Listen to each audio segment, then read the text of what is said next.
Ara, jo el que et demano és que em perdonis. No podia ensenyar-te la carta del farmacèutic Schill, estimat espòs. Hauria estat endur-se el vent que movia les teves ales. Eres tan a prop d'aconseguir-ho.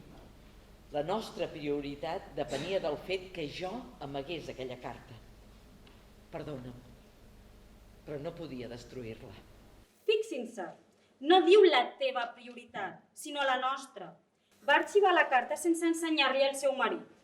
O realment la va amagar i aquesta pot ser una de les raons per les quals va sortir a la llum al cap de més de 100 anys, quan la va trobar Grimaud. I vostè, per què ha esperat fins ara per fer-nos-ho saber? M'ho va dir a mi. I per què no a mi? Bé, de tots nosaltres. Vaig pensar que Ula tenia dret a comunicar ella mateixa el seu descobriment. Si algú en té la culpa de que no ho hagi dit abans, sóc jo. No, no t'ho he preguntat a tu. Per què? Per demostrar com n'és d'intel·ligent? Jo li hagués dit que ho era, si hagués tingut l'amabilitat d'informar-me'n abans. Lavoisier és el meu home. La meva intenció era ajudar.